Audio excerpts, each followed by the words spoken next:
how Jenny and I met was we took uh, intuitive training course.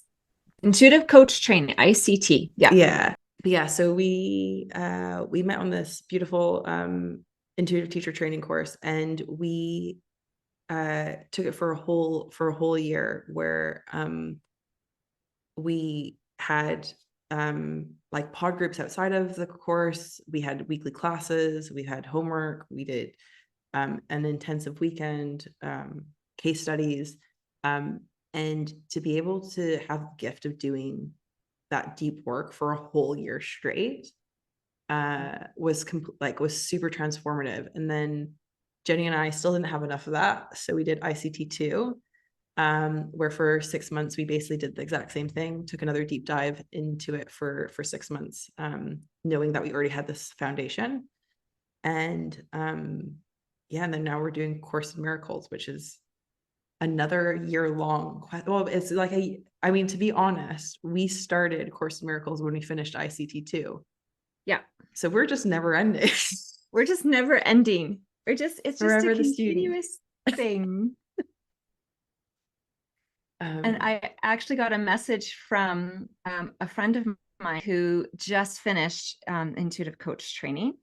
And this is yesterday, she messaged and she said, "Hey, there's a group in ICT, so their year's ICT, who's going to do a course in miracles." I said, "Yes, I don't know what I'm getting myself into."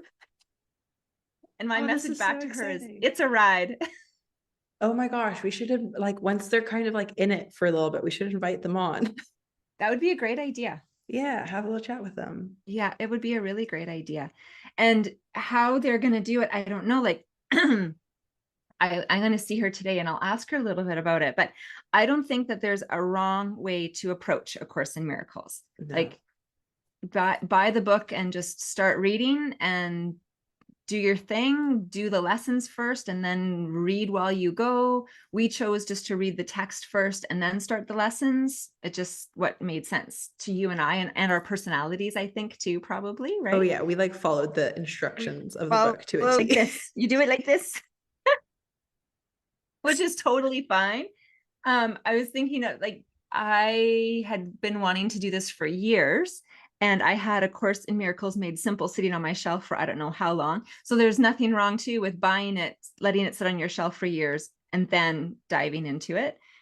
And you were talking about how you had the physical book, the audio, and then the digital version, right? Just all the different ways to do it. And you and I made sure we had the same version of the physical book. Yeah. And we also listened to the same audio version because it became apparent to me really quickly I was not going to be able to just read this book. I needed somebody to read it with me. And so, not that you weren't reading it with me, but you know what I mean. Yeah, yeah. And so I started with how I listened to so many audiobooks, like earbuds in and like scrubbing toilets and doing dishes and doing things, and realizing this isn't working for me.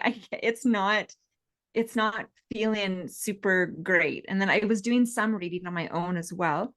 And then I tried having the book open in whatever room I was in, listening. And then when things resonated with me, like finding it in the text and then underlining it, realized that wasn't doing it either. And it took me just a little bit, not a super, super long time into the book, because the book is huge, like Chantal said. And it took me just that little bit to realize I need to sit with the book open, audio version going, and me following along word by word, pausing when something didn't make sense and or I needed to underline. And so my book is underlined all over the place. And it's interesting when I do like a flip through and get to a page and go to an underlined passage and just read it again and be like, "Oh yeah, that's good stuff," or "Yeah, I still don't understand that," or whatever it is, which it's totally fine. But I really did need to have that assistance. It's just a big read, and worth it. So worth it. How long did it take us? I was trying to look back. Did we start it in June, July? I think it took us about 6 months. That's what I was thinking, that it was about 6 months for us to read it. Yeah. And it's Yeah. like for anyone who hasn't started or is thinking of starting or is, partway through and thinking about giving up, It's definitely a marathon. It's not a sprint. Yeah. And the goal is just to get to the end, even if you hate every second of it by the end of it, or like, you know, like when you're like at a marathon, you literally see people like carrying people over the finish line type of a thing.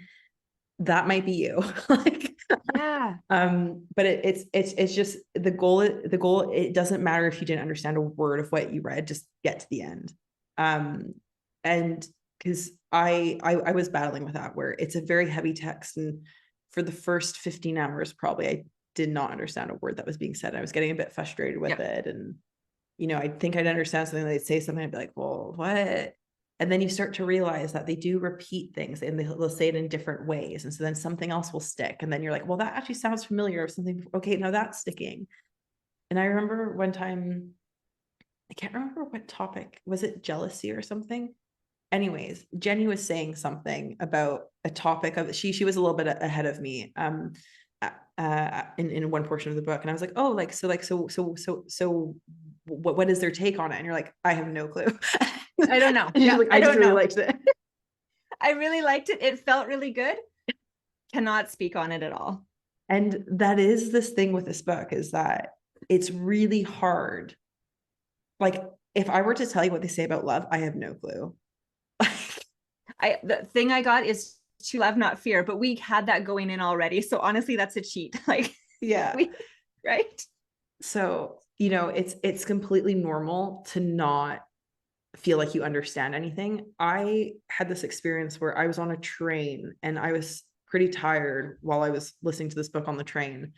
And I just kind of closed my eyes and got into meditative state while I was reading it.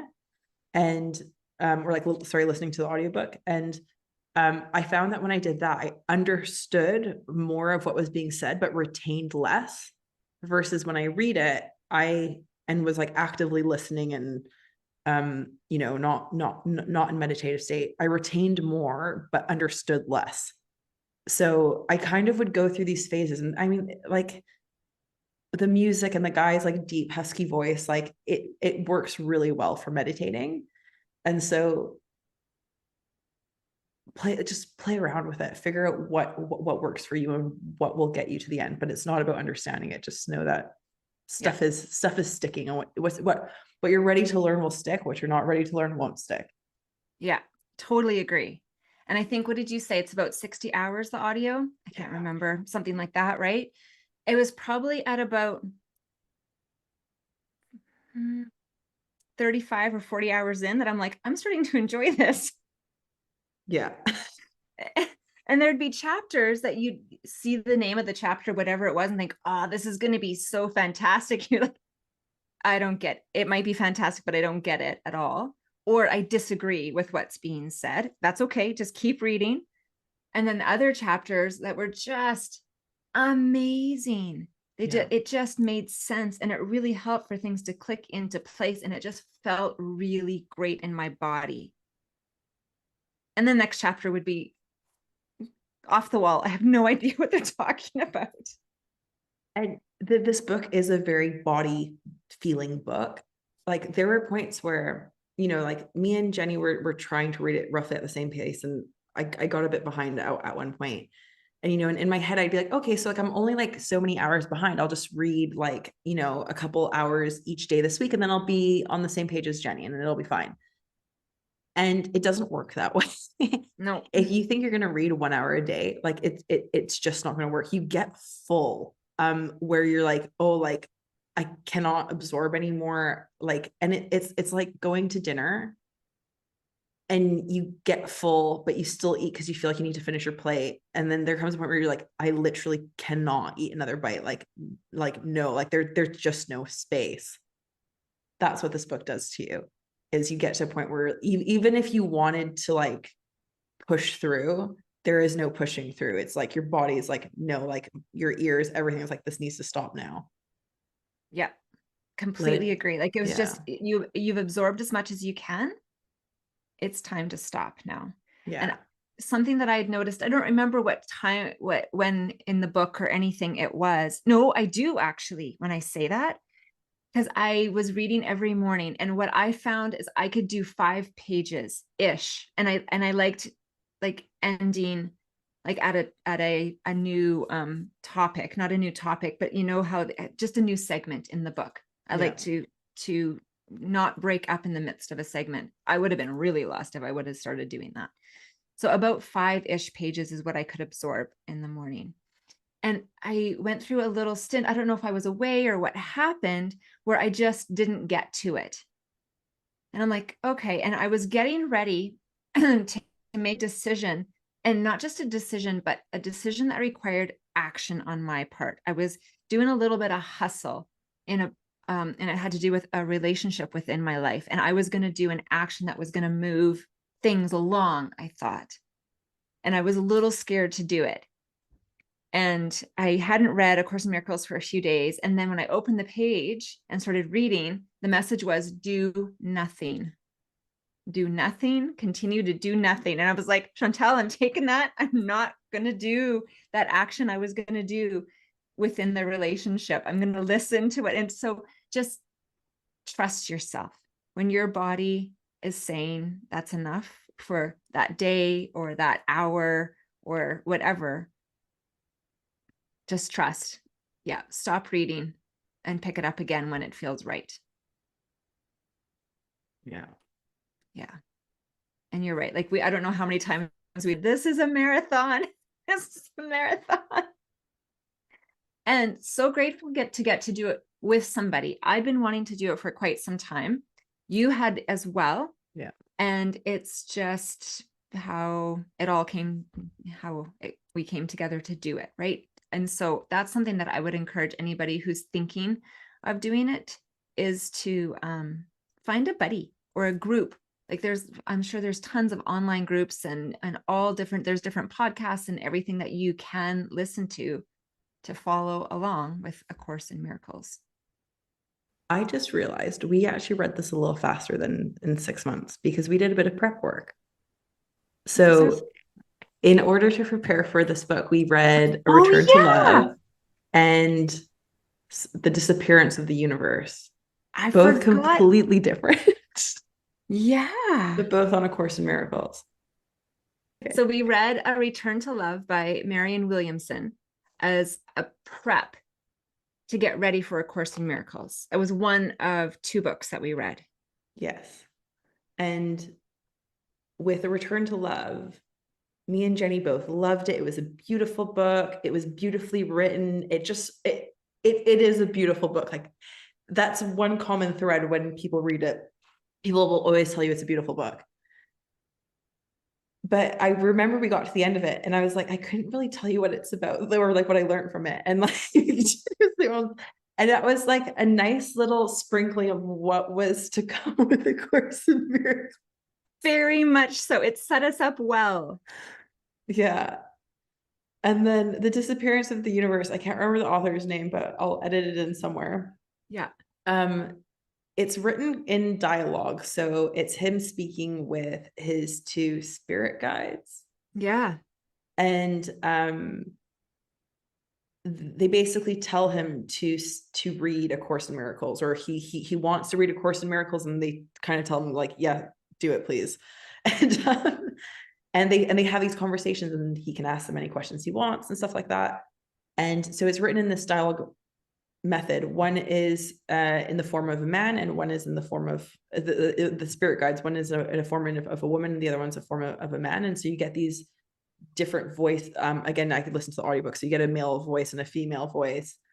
It's written very bizarrely, not like any spiritual book I've ever read. Not like anything I've ever read, ever, yeah. Or witnessed in any way, shape, or form. Yeah, it is interesting. And basically, like, the reason why we read these 2 was I saw a Gabby Bernstein blog post saying what she read in preparation for A Course in Miracles, and how once she read those 2 books, A Course in the Miracles made a whole lot more sense to her, and she was actually able to read it. Meanwhile, before, she always got stuck and just didn't seem to understand anything that was being said. And I do agree that this was a nice little sprinkling of sort of just like a nice introduction to like the complex topics that are about to come. So yeah, even though I don't fully understand them, it did help, I think. I think so too. And I think it just helped us to get comfortable with not knowing and understanding and just being, okay, I don't know or understand. Yeah. And just to be comfortable with that. Yeah. Yeah. And continuing to just be curious. And I think be curious and trust the process. Yeah. Yeah. A lot of trust. A lot of A trust. lot of trust. And not just the process, but yourself that you can finish, that you can finish. Yeah. Yeah. And it's like, it is a beautiful commitment. Like, I don't regret It reading it. Like, there were is. times where I was like, Mm-mm. geez, Louise, I can't wait for this to be done. But at no point did I regret reading what I read. No, Yeah. no, not at all. And it's, I mean, we've already said it, like it's a big, thick book. The pages are thin, the print is small. It's very like Bible-esque in that. And also something that we talked about right at the beginning is the word God is all through it. And at first I kept changing it to divine universe, divine universe. And then as time went by, I just got more comfortable with the word God. And observing that in myself was really interesting. And it's something that I mentioned to my coach. And she's like, oh yeah, so many people will comment on that about A Course in Miracles, about just uncomfortable with the word God and just got more comfortable with that word. Yeah. Now when I also like, so since we had a bit of a break, or like, I like how I speak about the lessons as it's a break. Like, what break? But basically, like, I think just because it's like you're reading less than a page a day type of a thing, so it feels like a Yeah. break. But the I've now had time to read other spiritual texts, and when they use the word God, it doesn't trigger me anymore either. Um, I've also noticed that when artists, when writers speak in more abstract terms on spirituality, I understand it a lot more than I ever did. Mm-hmm. So John Randolph Price is very much known for his abstract writing. Yep. And I'm rereading the Abundance book right now, and I'm very curious to reread a couple of his other books that I've read in the past. And it just seems to make a way more sense. I'm not I'm not so confused, or yeah. Yeah. And part of it is just relaxing into it, Yeah. right? Letting it be what it is. And again, trusting.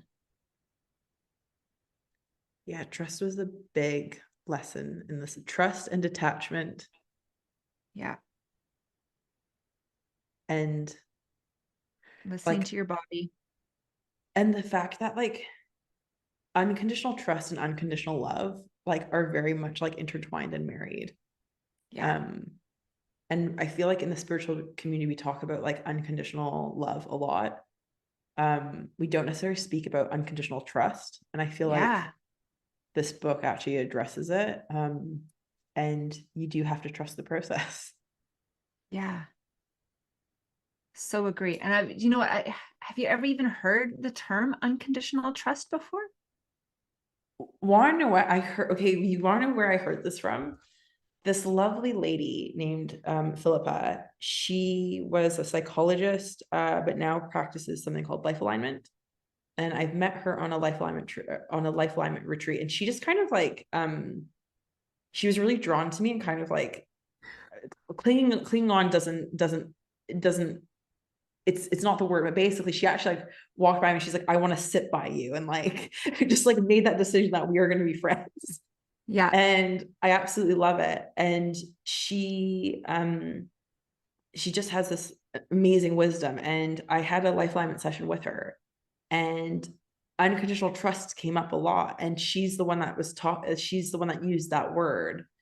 And I was like, this is like, why has no one else used this word before? Like this, and it just, everything kind of aligned and made sense. Yeah. You Beautiful. gotta Thank trust the you, process. Philippa, for bringing that forward. I love it because Yeah. I talk about unconditional love a lot, and it's something that I really practice in my life. It's something that, yeah, it's a theme in my life. Unconditional trust, it's different, and this like, but they're so married, like you said. I love that. I'm gonna think 'Cause on that and feel into that more.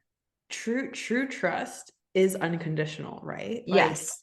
it's not I will trust or like I will believe it when I see it type of a thing, right? Yeah. Like trust is like I trust that this will happen. I trust that the universe has my back. Mm-hmm. That trust I know I have, that one that I can feel. For me, it's trust in relationships. Oh yeah. Unconditional love, yes, that I can really feel into and everything. It's unconditional trust that would be a great theme to look into more. Yeah, unconditional trust is a tough one, but it's a juicy Yeah, one. but so juicy. Like the when I get excited and scared about something at the same time, I know that it's a good thing. Because that excites me and absolutely terrifies me at the same time.